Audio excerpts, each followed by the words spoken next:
This episode of the Empty Netters podcast is brought to you by our partners at BetMGM. Without a doubt, the best sports gambling app in the game. Get on there and join in on all the action with us.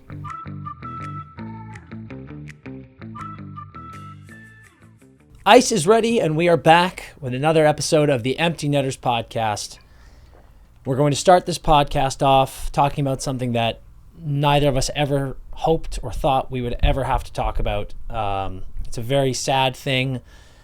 We talked a lot about how we wanted to address this, when we wanted to address this. We talked a lot with our friends in the hockey world about what the best way to do this is and was.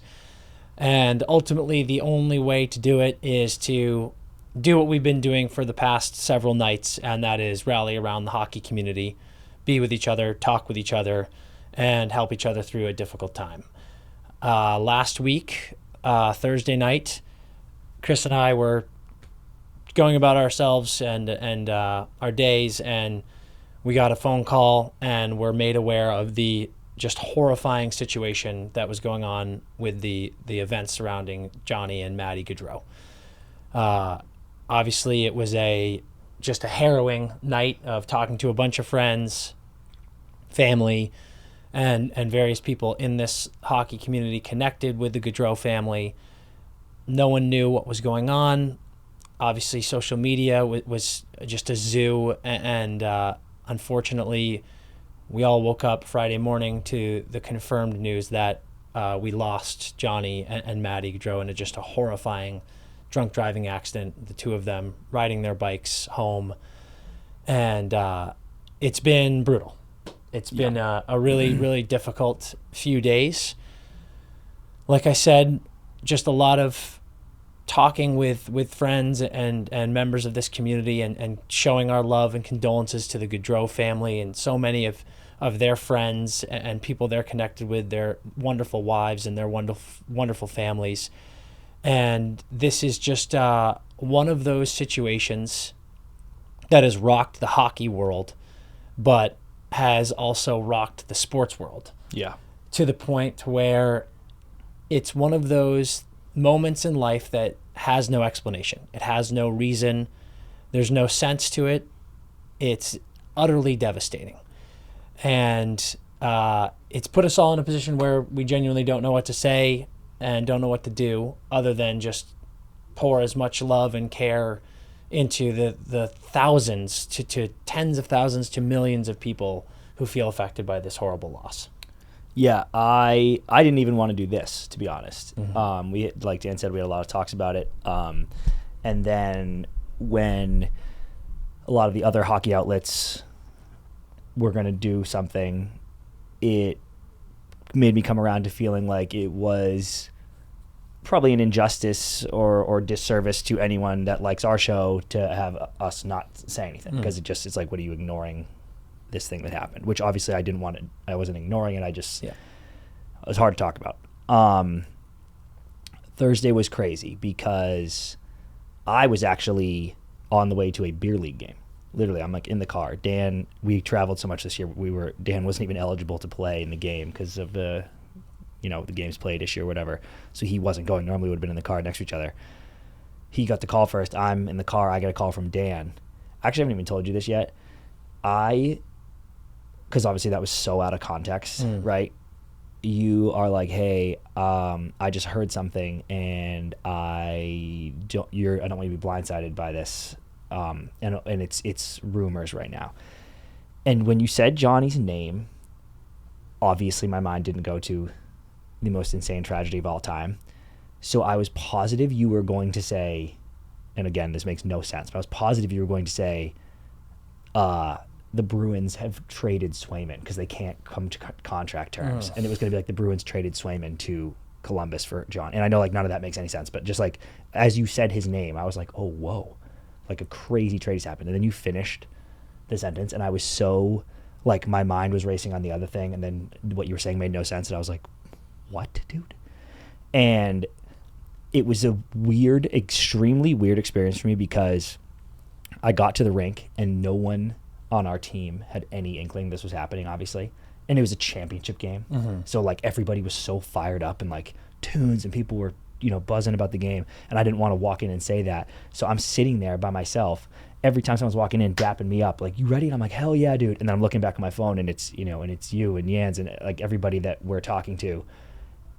It was just like the most, even during the game, like during the game, after the game, we were lucky enough to win. And after, everybody's like, let's go and like drink out of this cup. And I'm just sitting here with like the most colossal news I've ever received. Blender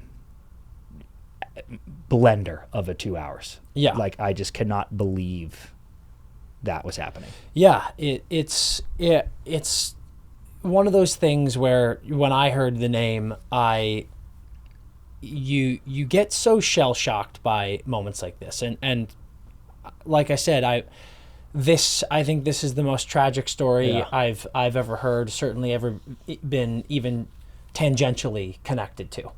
So it just took me so long to process. I mean, I didn't fall asleep until 3 a.m. because I was just refreshing, being like, are we going to hear about this? And as time goes on and it's not debunked, it's not. Yeah. That was the killer, honestly. It was like the time with no one going, hey, I'm fine or whatever. Yeah. Even before the confirmation, I was like, this is not good.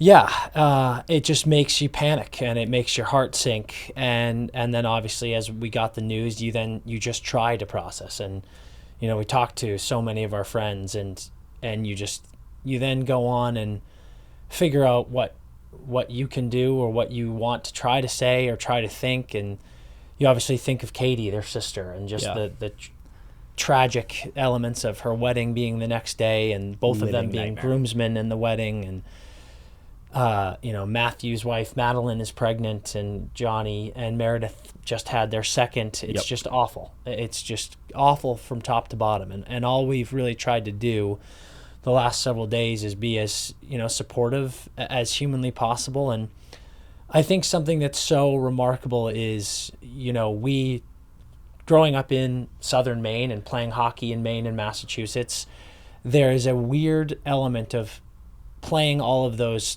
things like the Chowder Cup and, Hockey Night in Boston and South Shore Kings and all that stuff and Spartans and all those teams. You play with different guys and you hear different names. And Johnny being a guy from Jersey and Matty being from Jersey and Johnny playing in the USHL. Is he Philly originally? No, he's just a huge Flyers fan. Okay, yeah. Because they're just so close. Yeah, right. No, it's like it's a Philly suburb. Yeah, it's just Jersey, technically. Their dad, big Flyers guy. But, growing up in Jersey and going to the USHL, but then going to BC, they became part of the Boston, New England hockey community. Crazy. Tight with the Hayeses. And then, for me, with, playing with Kreider and Dumoulin and the Whitneys and them going off to BC and playing with him and seeing them playing together and winning championships together. It's just, it's a wild experience and wild world to then now be doing what we do and have had the unbelievable opportunity to spend some time with Johnny and do some fun things and videos and just share laughs. It's so hard to process. And, I think we just wanted to take some time to just really highlight and revel in what an amazing story the family is. And, looking at these guys who grew up in Jersey, like I said, it was Carneys Point Township, New Jersey. And, one of my favorite Johnny and Matty stories is the story that their mom told of they were super young, like 3 and 2, 4 and 3, and playing mini stick, and they were just playing and not getting ready for bed, and so they took their mini sticks away, and their mom turned around and came back into the kitchen, and they were playing mini stick with spatulas and balled up tinfoil. So awesome. And it's like those are the times where you hear so many stories about Johnny and Matty. I mean, God bless them. Their wives and their sisters tell those stories all the time about how they were just the biggest unit ever. You never saw one without the other. They couldn't exist without the other. And you look back at stories like that to then see them go on and play at BC together and play professional hockey, both of them. It's like it was just always the path. And, you love stories like that. And Johnny was just, for us as fans, Johnny truly was larger than life in how he really embodied fun in hockey. Obviously, you don't get the nickname Johnny Hockey for nothing. But, we grew up watching UNH and UMaine and BU, BC, and the Beanpot. And there's so many amazing names that we watched go through all of those schools, and being fans of guys like Jason Krog and Darren Hadar at UNH and stuff like that. But being of the age where we were, in college, looking to play in college and stuff like that, and then this kid shows up. And like I said, it's the kid that, you see the highlights at the Brick tournament, and you see the highlights at the Quebec Pee Wee International tournament, and this little water bug ripping around out there, just burying 5 goals a game. And you're like, who the hell is this kid? And, Johnny was always told he was too small, like early days. I was about to say, you said earlier that was always the path. And it always was the path in terms of his desire, but it wasn't always the easy path in terms of how he looked. Yeah. So it's cool, and the game's changed for sure, but it's cool to see a success story like that. It's like he is a template for countless 100% undersized kids in the league right now, and soon to be in the league, someday in the league. The path never wavered for him, despite what everybody told him. Yeah, it's remarkable. And for those who don't know, he Johnny and his brother, they played at Gloucester Catholic High School in New Jersey, and then Johnny went off to Dubuque, played in the USHL for the Dubuque Fighting Saints, and that was that first test of this is the next level. Can you play here? And immediate 36 goals, 36 assists, 72 points in 60 games. Yeah. And what happens next? That summer, he's drafted 104th overall in 2011 to the Calgary Flames. Yeah. And another one of my favorite Johnny and Matty stories that you hear all the time is, Matty's younger. Matty was this younger, story's epic. and somehow you hear from his parents, to the siblings, to friends, that Matty was kind of always the voice of reason and the older brother. And by the way, Monty, coach of that Dubuque team. Dude, I know. Wild. Crazy, yeah. But Johnny had verbally committed or a letter of intent to Northeastern, and he then decided not to go there because Greg Cronin took the job. Everybody resigned. bounced, dude. It was like it was insane. But Greg Cronin resigned and went and took a job with the Leafs, and then Johnny and Matty narrowed it down to BU and BC. Johnny wanted BC, Matty wanted BU. And ultimately, as the older brother, the one going first, Johnny was like, you pick, dude. Yep. And that story weirdly resonates with me because I feel like you would do that. Yeah. As the older brother, if we were in a situation like that, I feel like you also would have done that. Yeah. Where do you want to play? But what's tough is I feel like I would have made the wrong decision. Yeah, you would have gone BU. I would have been like, I would have gone to BU, and I would have been selfish, and I would have been like, I want BU, so let's go. But Matty, who wanted BU, was told to make the choice, and he said, let's do BC. And that was huge for Johnny. Guys like Gianta and Gerby, who were undersized, guys who played there, proved that they went to BC, then went pro. And just like at every other phase in his life, Johnny joins BC and just lights it up, dude. Looking at some of these stats, in his first season, point per game player, 21 goals, 23 assists, 44 and 44. That freshman year scored maybe the coolest goal of my life. Yep. Watching college hockey. Hockey East Tournament MVP. Yep. All rookie several times. Beanpot MVP. Beanpot MVP. Beanpot ship. Yep. Natty ship. Yep. They win a national championship. He scores that highlight reel goal against Ferris. And that, like I said, those were, for me, Gerby was a big one. Watching Gerby that small and dominating, I was like, Jesus Christ. But the way Gaudreau came in and just lit that school on fire was unbelievable.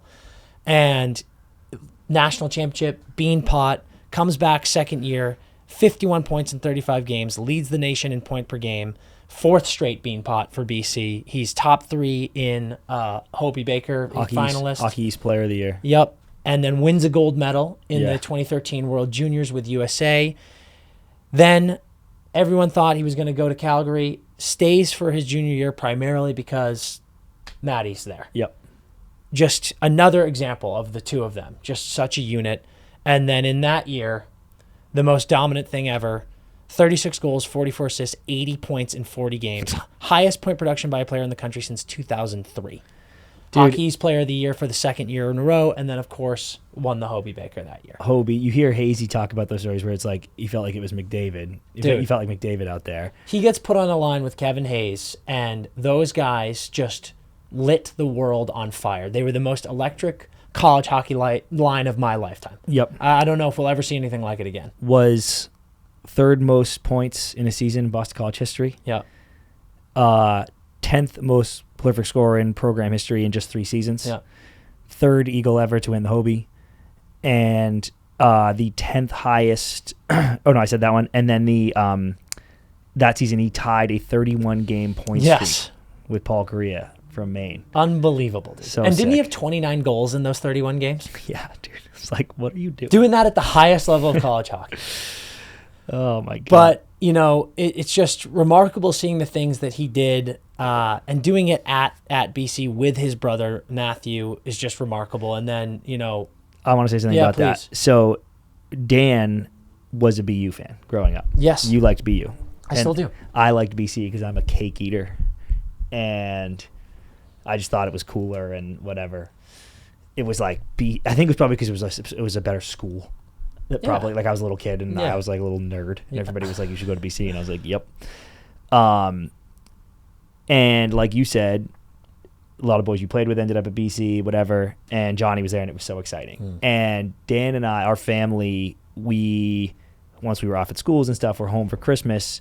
We would go to hockey games. And, we'd catch plenty of Bruins games, but college hockey was what we grew up on because it was cheaper it's still cheaper, but when we were younger, my parents can't be driving us to the Bees every night, so we were at Felt cooler, too. Yeah, a lot of UNH hockey games. Well, not Maine, was too far, but a lot of UNH games, a lot of BU games, a lot of BC games. And we do that every Christmas. And Johnny's freshman year was my first year in grad school and your junior year in undergrad. So we were still coming home for Christmas, Johnny's first 2 years. So we caught BC games with our family, Johnny's Natty championship year, Johnny's sophomore year. And then the next year we were moving to Los Angeles. And, you don't get Christmas break anymore. Like, we're going to be home for Christmas, but, I don't know if BC has a game because it's harder. We don't get to many games anymore. But back home, I don't go to many Boston College hockey games. And I remember us sitting there, and I was like, because by then we were loving Johnny hockey. I was like, this kid's the man. Because I was always a BC guy. You were an adopted BC guy now, and it was awesome. Yeah. And I wanted them to win that Natty again. They'd lose to Union that year or something. I think they lost to Union in the Frozen Four. And I remember us sitting there being like, damn, we're moving to L.A., so we're not going to be able to come back and watch them. And I was like, I remember being like, I guarantee Johnny just wins the Hobey this year, the 1 year we can't come. And then we can't come back, and he scores 1 billion points and wins the Hobey. And I was like, God damn it. He had 40 points to 20 games. And we were like, fuck me. Are you kidding me? This is the 1 year I can't watch the kid play. Insane. It was insane. But, you guys know the story from there.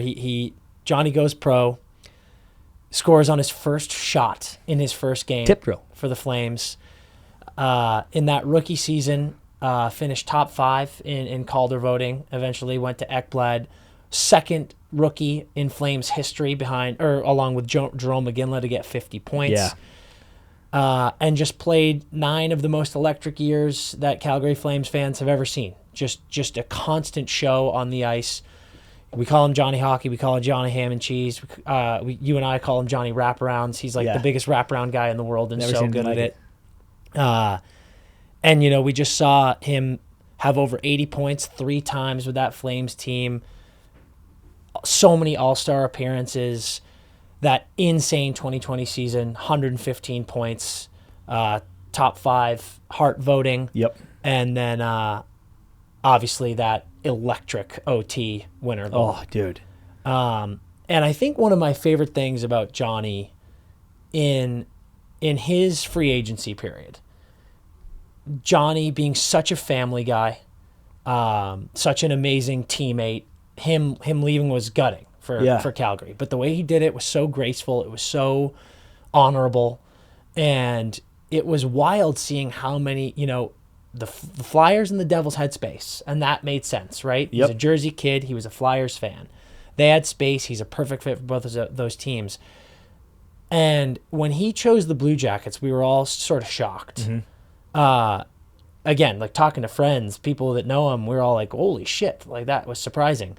But the way he just kind of said, like, this spot wanted me and my family. Like, this is a great spot for me and my wife. And I thought that was so cool. It was so cool of him to go, yeah, I mean, I could go and play for the Flyers or the Devils, but like, why not go to Columbus and start something here? And I think that sort of very lighthearted nature was very him. And to go do that and just embrace the Blue Jackets fans and vice versa was so cool to see.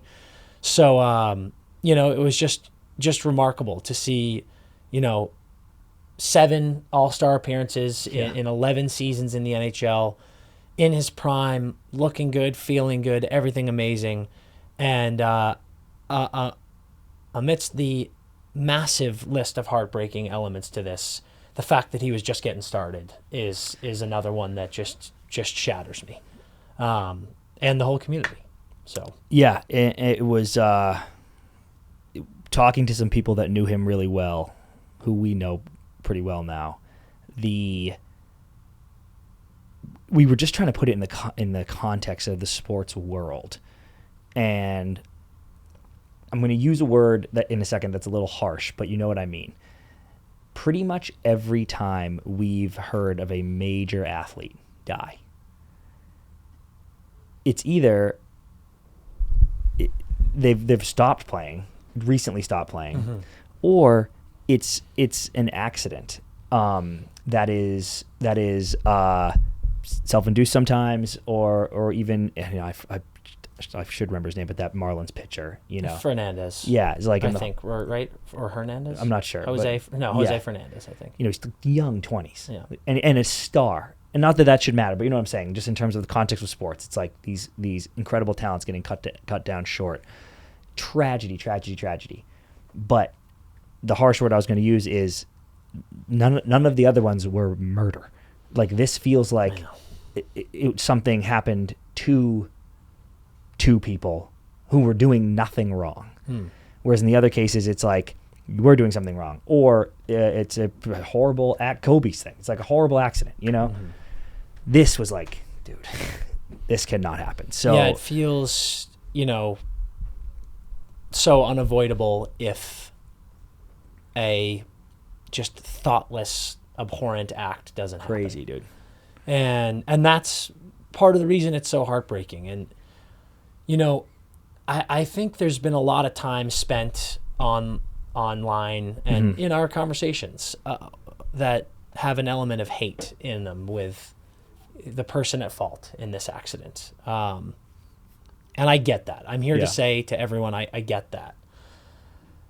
But if there's anything that we've learned through a lot of these things and, you know, personal tragedies that we've lived through with friends and family, is that the hate gets you nowhere. Yeah.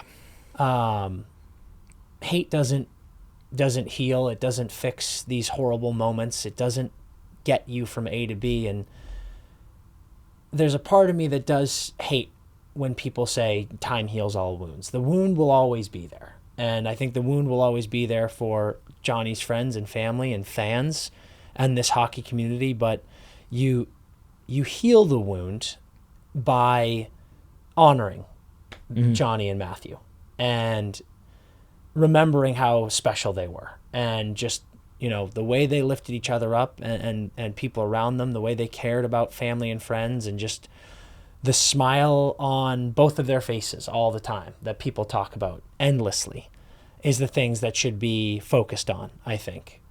And, you know, I think in closing, it's devastating because he's one of the first names you think of if you were to try to say, who's a player in this league that just like makes you smile, that seems like a good time. And it's him. It's, you know, all the stories and all the jokes. Like, you see the video of him on Brady's shoulders, you know, at the wedding. Yep.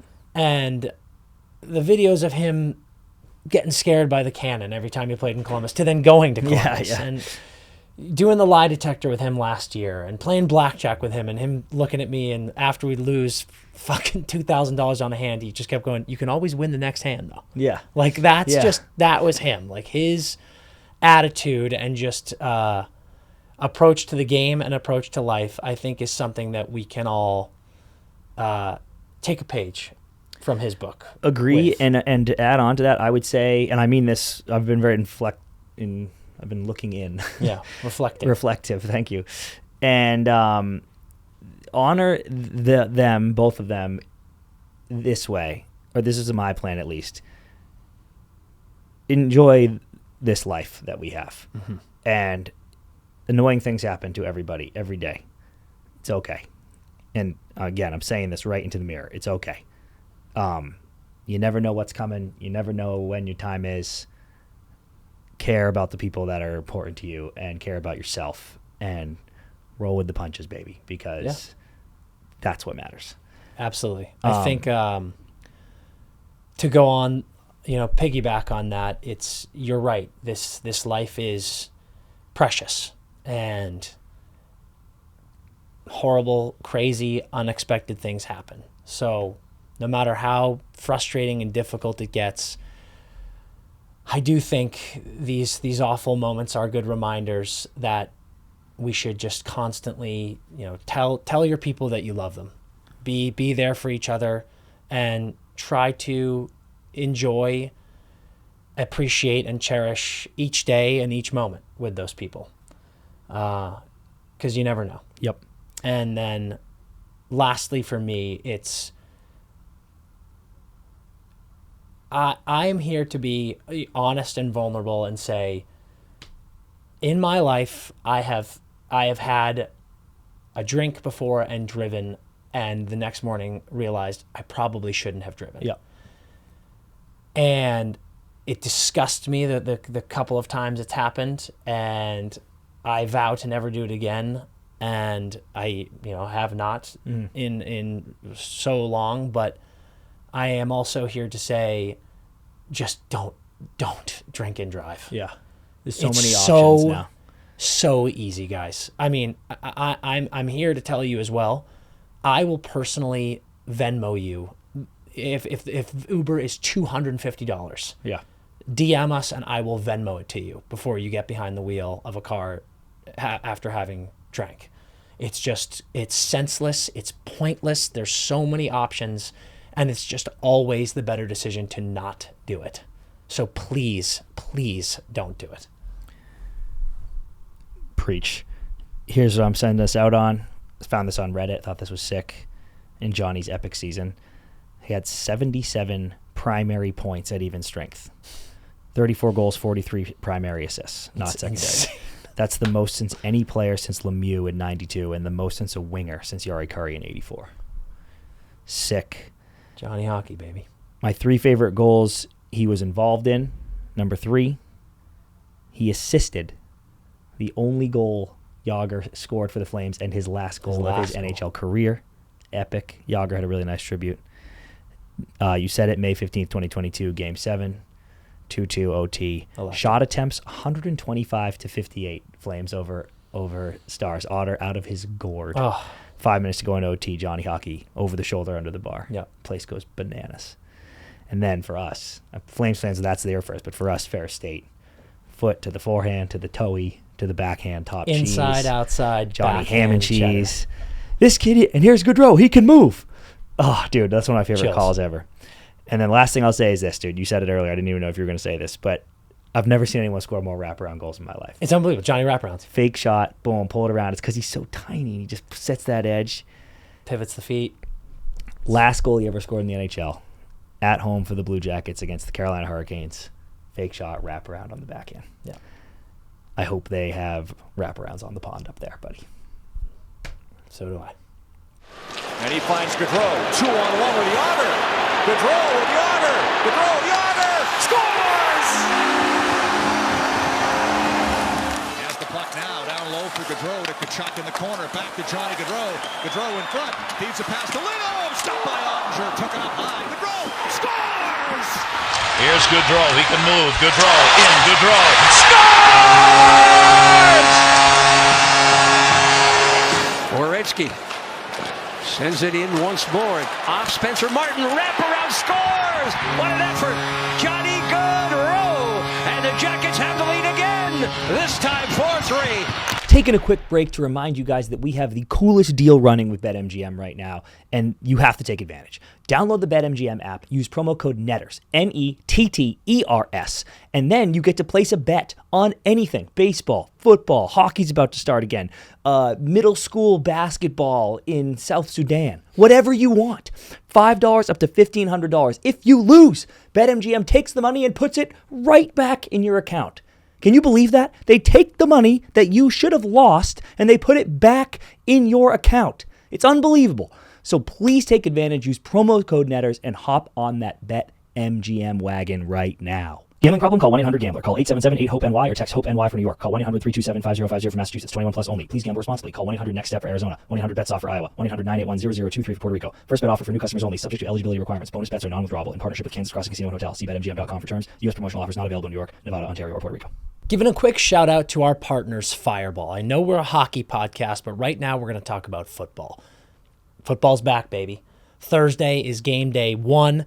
We've got the whole season ahead of us, and there is no better shot in the game than Fireball when it comes to football. And I'm going to go further and say there's no better shot in hockey as well. So we've got a twofer here.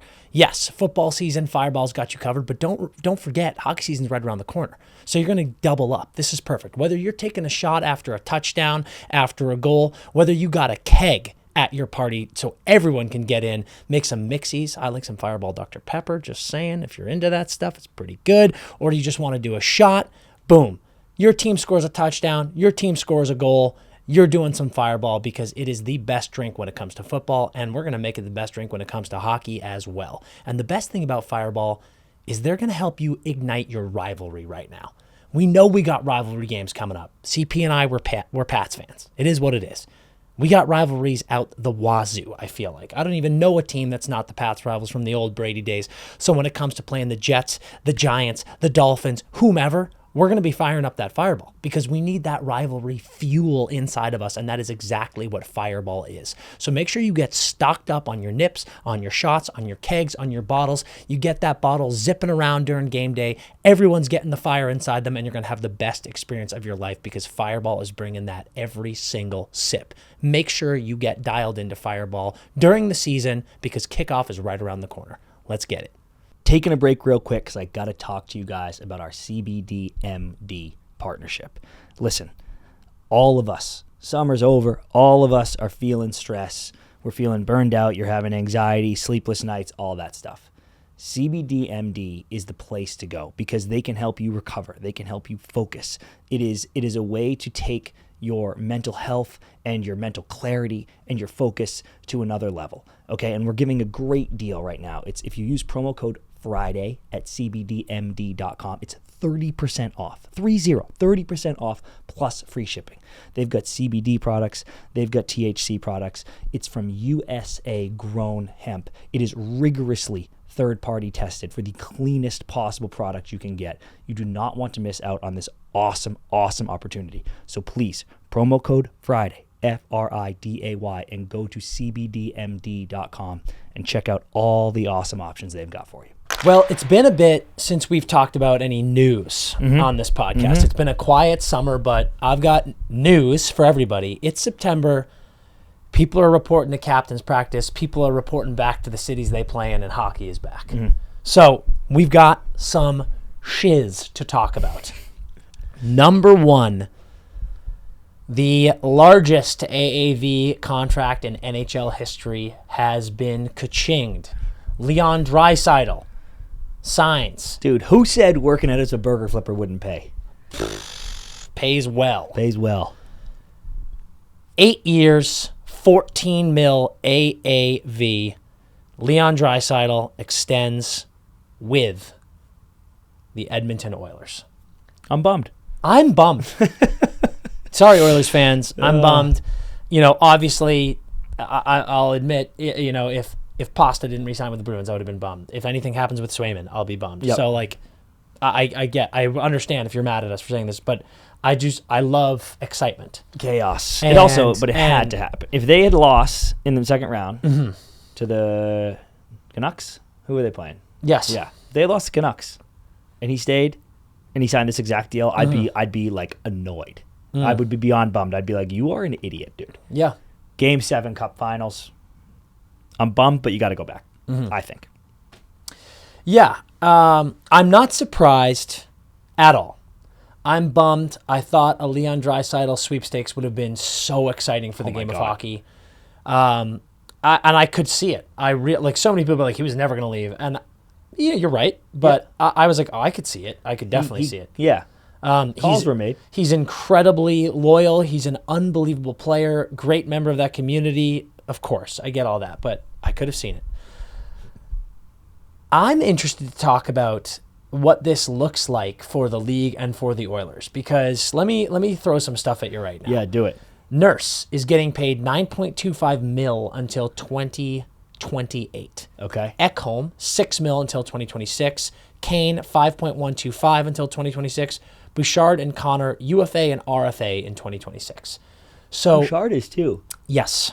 Interesting. So what's interesting is a lot of people talking shit online about the Maple Leafs, saying you idiots have $40 million wrapped up in 4 players, which is true. Yeah. This team has $50 million wrapped up in 4 players. And it's you've got Hyman wildly overperforming for his contract. Yeah. 2 seasons ago, Nuge overperformed for his contract. I would say he performed adequately for his contract last year. Yep. But Leon signs this $14 million, and I'm also going to take an opportunity to say this. This is not an overpay. Oh, yeah. Anyone on Twitter who's going, yeah, man, Oilers overpay Draisaitl to stay. I am here to tell you, if Leon Draisaitl went to UFA next summer, there are 25 teams or more in the league who would have paid him exactly that. Mm-hmm. This is not an overpay. This is the market. He is a top 3, top 4 player in the world. This is what he deserves. Get used to it. The question is, are we going to start seeing teams who pay their players this much win? Because we've never seen it before. Yep. We look back at, go as far back as the Bruins team that wins, when you've got, guys like Berg and Krejci and Chara all making like less than 7. And you see it with the Knights, Jack making the most at something like 10. I think Nate Dogg, when they won, I don't think his 11 or so, 12 or so deal had kicked in yet. Yeah, maybe not. But even if he was the highest, everyone else way below that. So now we've got Toronto really as the only team that's like, we've got multiple players on these fat deals. They aren't doing shit. Yep. And you can say what you want to say. Is it a fat deal problem or is it a Leafs problem? Is it a fat deal problem or is it a Leafs problem? Yep. We haven't seen, Colorado at full strength since they won the Cup, but we're about to see Moose get paid, I would guess, 11.6. That's my guess. I think Mikko Rantanen is going to get paid 11.6 per year. Okay.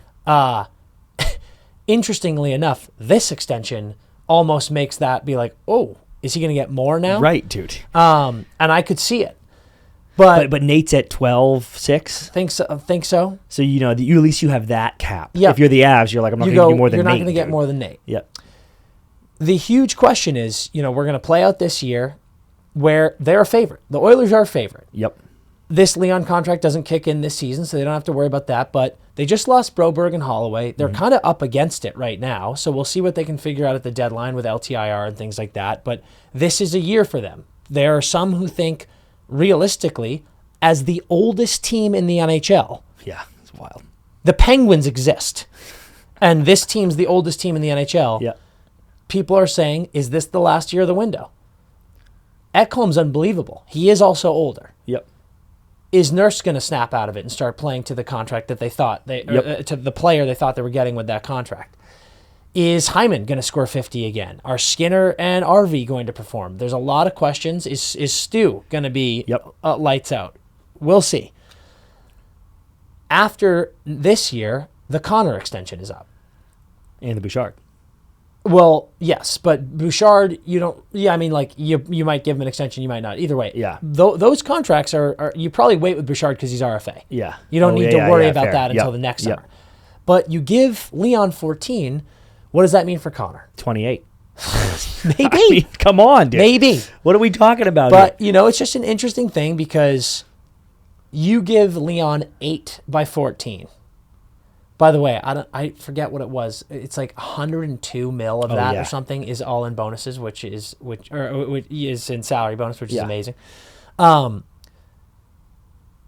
Presumably, you're giving Connor 8 by, let's call it 15.5 to 16. Yeah. I think there's a world where Connor could ask for 17.5. But I think Connor's like, dude, I've had Imagine my if he bag. got 16, though. That'd be crazy. What I think would be epic is if Connor was like, I'm in it, dude. Give me 14 as well. I was just about to say that. That What's would be great, so what's interesting is fucking Connor. gas, dude. Connor might do that. His agent won't. Well, his agent can get fucked, dude. He'll do whatever He Connor could. says. He Connor could. goes like this. Watch this, dude. I'll give the commission on 14 million to this agent or right over here. Yeah. You can take your fucking 16 demands. Yeah. Bump them on down the road. CP's my agent now. Boom. There, I'll get you 14. Boom. I'm rich. Now we're good. Now we're boys. Now I'm an Oilers fan. We'll see. Either way, I'm not going to use the term cap hell because I don't think that they're in that, but the Oilers paying Leon 14 mil and then Connor probably 15 plus right after that, with Nurse at 9.25 until 2028 is not a good situation. Big. It's big. So you wonder, what is the window realistically? Is it 1 year, 2 years, 3 years? And if they don't win next year, are you panicking? Yes. By the way. Yeah. Is the answer. Because to me they lack, and you're right, they can do some stuff, but they lack the I know everyone's like their forwards are so deep and like maybe, but maybe not. I don't maybe. I don't know maybe. who's saying that. I think if you're saying that, top you're, people love their top It's a 12. lot of wishful thinking. Or their top 9 certainly, but like my point is Their top 9, I'm here to say right now, their top 9 is not good. Their top 6 could be amazing. their top 9 could be really good, dude. But either way, they have D issues, in my opinion, that have not been solved. And you can go, well, yeah, dude, like we had these issues and we were one period away from a cup. Yeah. So like those issues are overcomeable, which is factually true. You were just one period away from a cup. But for the millionth time, I think you had an easy path to the cup. Yeah. You know, there are factors here. I think the Panthers could have ragdolled you, and you happened to clap back because they got nervous. Whatever. Point being, there are issues that aren't solved, and now the money's getting up. Like the issues aren't solved, and now guys that are there are getting more, and I'm like, oh shit, So you are always a threat. Period. You are always a threat with Connor McDavid and Leon Draisaitl on your team. No doubt about it. But if you don't win this year, you're rattled. Yeah, I think you are.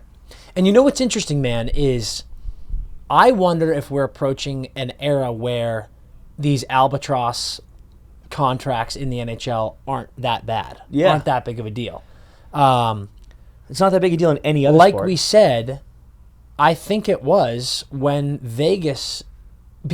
I almost want you to look this up for me, because I don't think Nate's contract had kicked in when they won.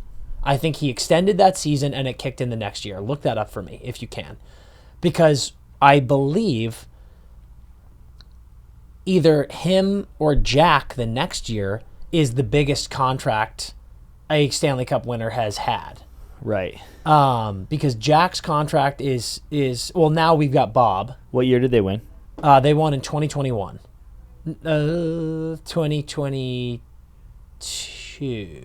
Yeah, because 3 was Vegas, 2022 was Colorado.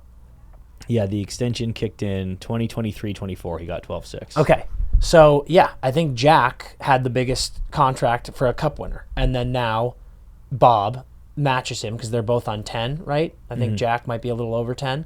But either way, we've got double-digit AAV cup winners now. Yep. Big deal. Big deal.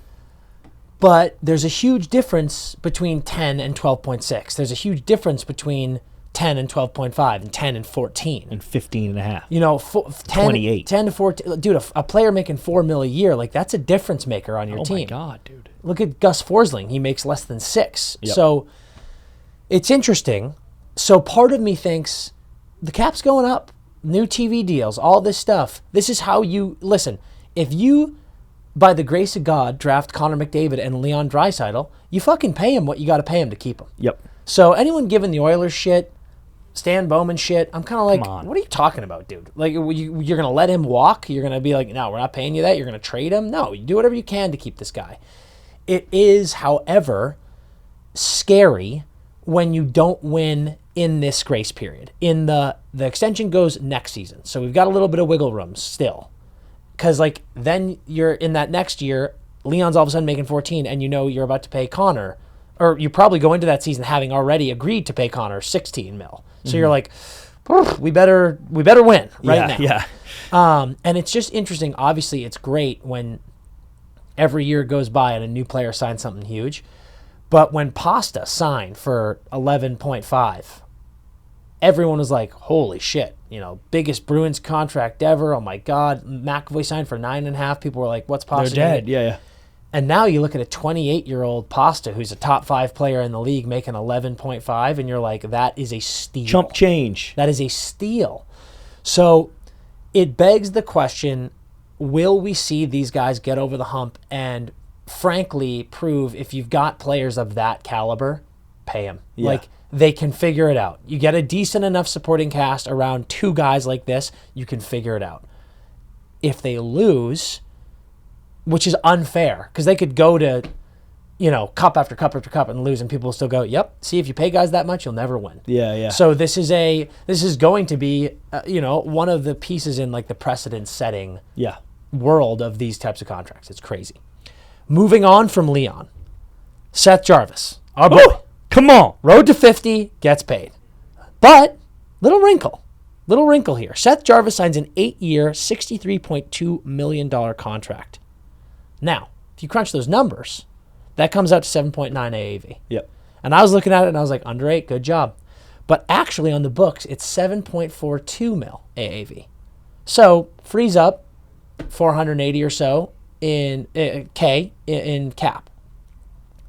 This is not the first time, but to this extent, the biggest instance where a team has put in deferred money.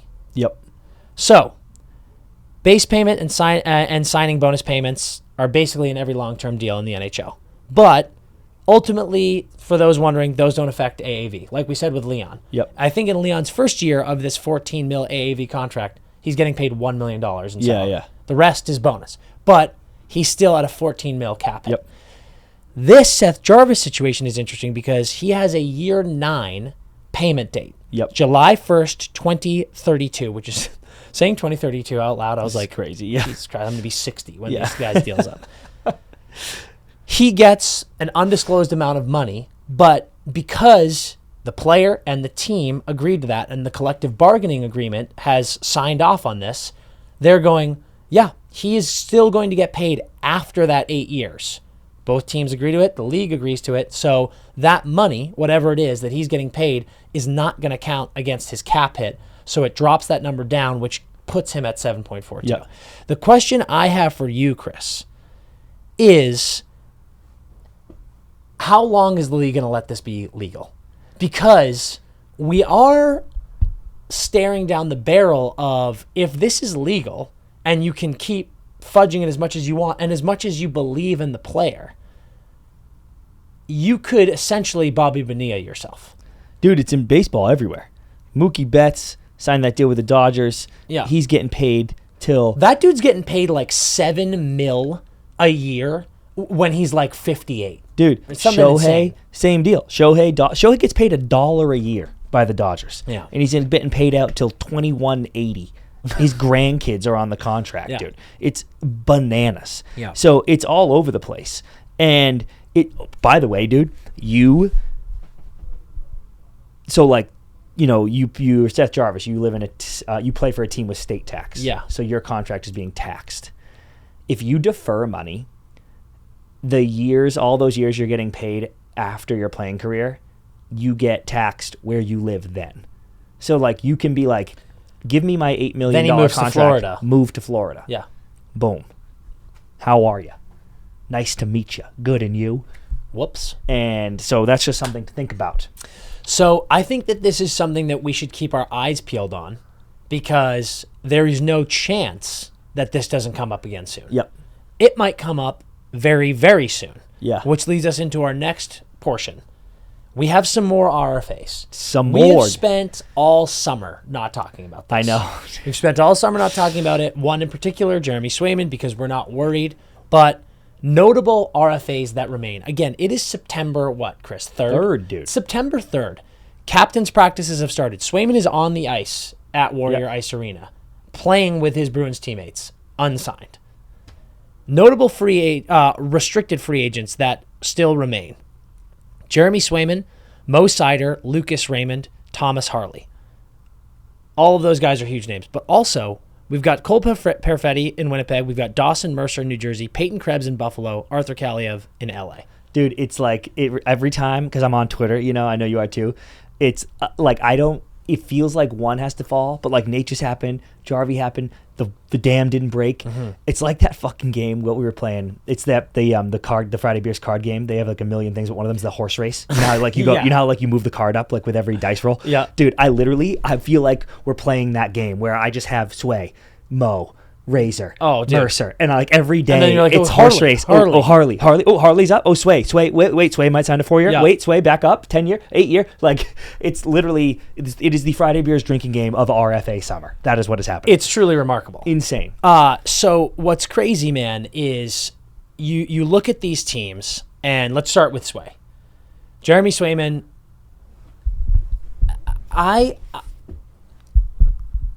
I've stayed out of this because Sway is obviously a dear, dear friend of ours. Yep. And I am in complete support of Swayman. I've stayed out of it because I love the Boston Bruins organization, and I love the Neely family, and I want what's best for everyone.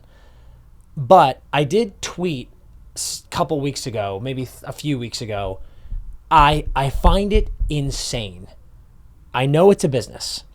I find it insane when GMs and teams let it get this long. Mm-hmm. And there's a lot of fans out there who want to jump on the player and be like, dude, you're being a selfish prick. Stop talking about it. Stop pouting, blah, blah, blah. You're getting paid millions of dollars. Dude, shut up, please. Yeah, I just, at the end of the day, man, we talk about team-friendly deals, this and that. It's so easy to say as a fan. A lot of players, if not all players, will tell you, dude, go get your money. Yeah. Like, these people don't give a fuck about you. These GMs, these organizations, I'm generalizing, but they're running a business. They're running a multi-million dollar business, sometimes billion-dollar business. They don't care about you. And if you're going to try to shove team-friendly contracts down players' throats and they're like, no, dude, this is my life. Yep. I might get hurt tomorrow. Yep. Things happen, and you need to make sure you're taken care of. Your family's taken care of. I always love how, too, like, single-digit numbers register in our brains as human beings as 3, 4. So if someone goes, it's $3 million difference. I'm like, the number 3 feels small, but I'm like, yeah, but it's 3 million. Like, are you insane? Yeah. So they're like, dude, come on. What are you going to throw a fit over $2 million? And I'm like, oh yeah, I'll fucking kill you over $2 million. And in this one, Chris, it's like, you got to think about it, dude. It's like, we're talking about $3 million every year. Yeah. And you're signing a guy to an 8-year deal. They're not stupid. They're going, well, if I sign a 1-year deal, next year, that whatever number it is probably going to go up by $2 million more. Yeah. So if you're getting them to commit to 8, you got to give them what they're worth. So everyone understand that, please, as we go through here. But you're in a situation where the Bruins currently have roughly $8.64 million in cap space. Yep. I will officially go on record here on this podcast. No, don't. And say, don't. I think the Bruins have completely fucked this up. Oh, yeah, I agree. I think the fact that they took Sway to arbitration last year was a fucking joke. Pissed him off, dude. I don't care that it pissed him off, because like again, as someone who loves him, I'm here to tell you, you know how much it takes to piss him off in that space. Like anyone who's online being like Sway this, shut the hell up, man. Mm-hmm. Like he is such a team guy, so shut up first of all. But the fact that they took him to arbitration was insane to me. Mm-hmm. And then you had all season to extend him, and the narrative is, they weren't sure. They weren't convinced. Is he the guy? Is he not the guy? What the hell are you talking about? So that's fuck up number one. Fuck up number two. Again, you could extend him at any point. Yeah. You then trade Linus Ullmark before getting that done. That's another fuck up. Yep. You get jack shit for Linus Ullmark. That's another fuck up. And now you are in a situation where you're trying to sign your star goalie, who is, I would say, pretty unanimously now considered a top 3 goalie in the league, top 5 easily. Easily. I'm not saying me. I'm saying unanimously it's 5. It's unanimously it's 5. Yeah, I got something to say about Yeah, that, but yeah. and so do you. But unanimously it's 5. And you're trying to play hardball with the guy. You've got to be kidding me. Yep.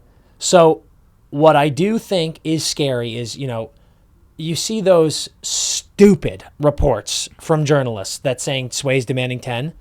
That is not fucking true. So every fan who's losing their mind about that, again, calm down. But now we're seeing reports that there's a chance that they're going to offer him a 4-year deal. Yeah. 4 at something like 6.5. Because they're like, ooh, we're actually kind of up against it. If you want 9.5, we don't have that money all of a sudden. And I'm a little bit like, did you not fucking think about this, guys? Disaster. You didn't think it was like you give an 8-year or a 7-year deal to Elias Lindholm. That's great. Yeah, you need him. But like, you didn't think maybe Sway is important here? Dude, couldn't have trimmed a little bit off Lindholm, a little bit off Zadorov to make sure our franchise cornerstone goalie is covered. You fucking, by some miracle, go from Tim Thomas to Tuukka Rask to this kid. And you don't go, above all else, get his deal done. Yeah. What are we doing here? That's actually And it's just crazy. It's to the point where if you give him a 4-year deal, I don't care what the number is, it looks awful. It looks looks embarrassing, bad. yeah. It looks disrespectful. He deserves to feel disrespected if that's what it comes to.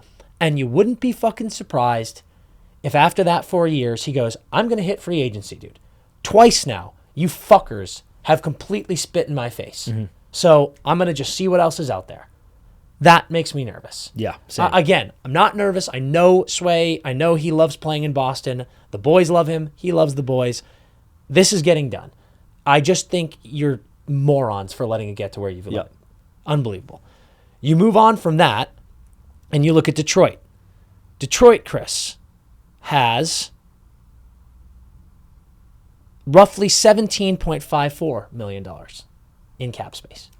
You need to sign Mo and Razor. A couple 8x8s. Your cornerstone future star on D, cornerstone future star winger on offense. Reports are, and I put air quotes around the reports because you never fucking know with all this bullshit. Everyone needs stuff to write about, but Razor is further away than Mo, is what people are saying. We thought what looked right. 8x8 for both. Yeah. Wrap them up. You're under. Why don't they get that done? And you know what I think is crazy? And I don't know anybody in the Red Wings organization.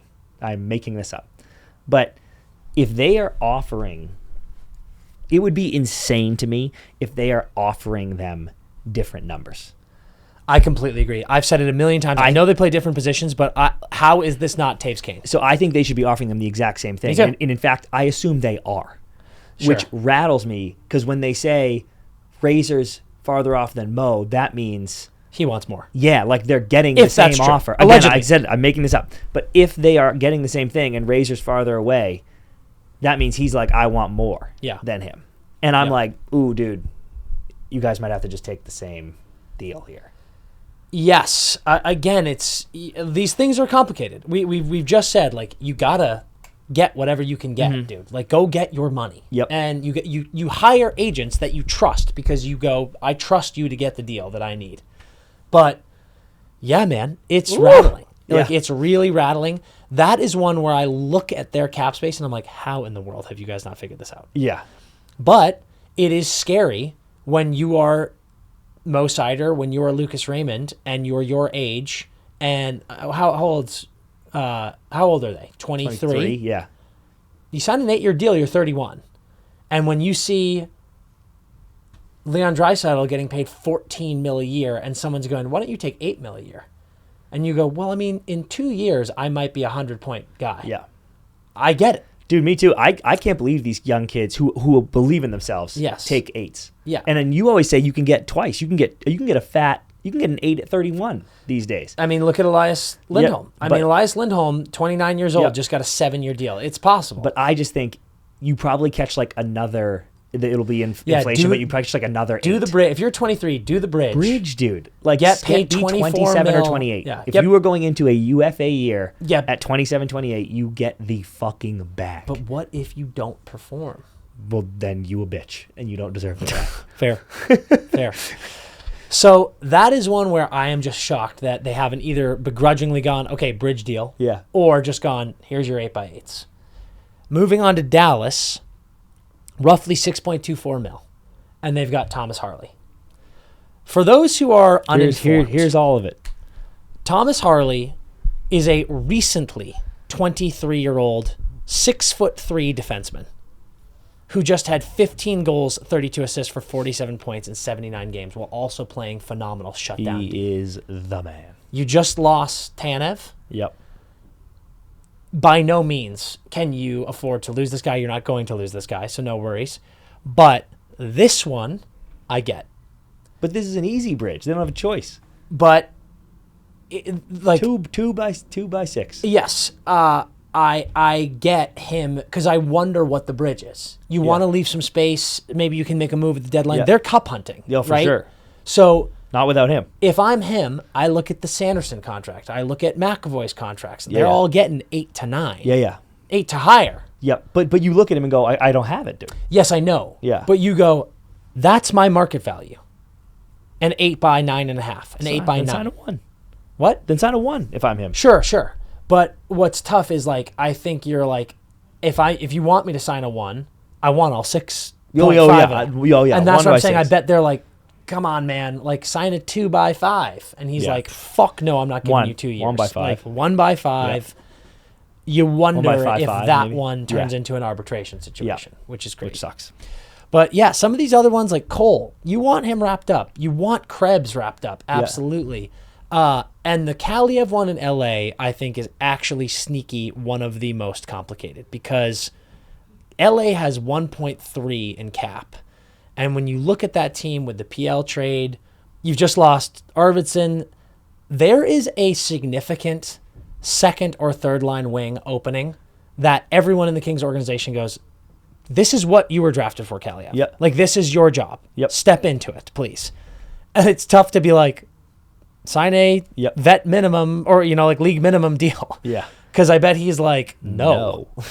But the good news is you don't yet have the resume for him to be demanding money. But that is an interesting one. It's a complicated one. Oh, and in fact, needs to be solved. Oh, yes. Like, I mean, I guess all the players we're naming are super impactful, but that's just like, that's a hole you can't afford. I mean it like this. In the precarious place that I feel the Kings are, you can't have that hole too. You cannot. That's what I mean. My question for you, who do you think is the next shoe to drop? Because Mercer's a big one too. I know. We haven't broke down all the money with all the rest of them. Yeah. But like, Dawson Mercer is a 60-point guy. I wanted him for Allmark so bad. We needed Allmark to the Devils. Let the Devils take over the Met with Allmark. Let Allmark be happy in New Jersey and give me Dawson Mercer. Don't even talk about it. It feels crazy to say Sway, but I think I might say Sway. Just like being on the ice again. Like it might just get it going because yo, what are we doing? Yeah. We're about to start. The Wings guys feel a little complicated still. Yeah, you wonder. They obviously have such a wonderful relationship with each other. Yeah. You wonder if, let's say Mo is like, I'm good, I'm happy. And if the team is like, we can't sign that yet and like put pressure on Raymond and, blah, blah, blah, blah. But I think it's going to be... Maybe Harley because they're so strapped. Yeah. I think that one's complicated. Yeah, it is. Me too. I think I'm sticking with Sway. I think I'm going with Kaliev or Krebs in the dark of night. Okay. Like, to me, I'm like, Buffalo, what are you doing? Yeah. Like, what the hell are you doing? Just sign that kid. And I think we might see a very simple Kaliev, like 950. Yeah. 1 year, 950, prove it deal. Similar to Sprong. Yeah. Like, you're going to get significant minutes here. Like, go perform and sign a bag next summer. Or Mo. Really? I do think Mo, dude, it's been such a weird summer for the Red Wings. I know. And they could use some win. good news. Yeah. You know, Askarov becoming available, the Red Wings being an absolute top team that's like, woof, that could be great, despite them having 4 goalies on the roster. I think it would be really great if they are actually close, if they feel good. I think Stevie needs to be like, boom, done. Because I actually think the pressure on Raymond is a good thing. Yeah. I think it'd be like, look at this kid, dude. Like, he was the rookie of the year. He is logging minutes for this team on defense. He signed, buy in. Like, Larks has set the precedent here. You got Kane back. You got Cat. Like, sign. Let's go. I could see Mo happening for sure. Okay, I like that. It's crazy stuff. We're going to keep our eyes peeled as all of these contracts come together, but great to have an episode like this back. Great to be talking about news. Great to see the boys back on the ice. Great to see a lot of the boys back home, some of the Kings boys. Hockey season is back. I don't believe it. Yeah. I'm a little sad because I'm still exhausted. Yeah. But at the same time, it is the fuel that makes this engine run, so I'm absolutely juiced. And get ready for the division previews. Here they come. Here they come. So all of your favorite teams, we're going to get deep into those previews. Tomer's going to be back chopping it up with us. We're going to keep the movie reviews going because it's fun as hell. But crazy stuff. The largest sentiment of this episode for me is, God, we love this community. We love all of you. And we love this game. So thank you all. Keep spreading that love. And let's get fired up as we head into this season. Until we see you next time. Appreciate the little things. Skate hard.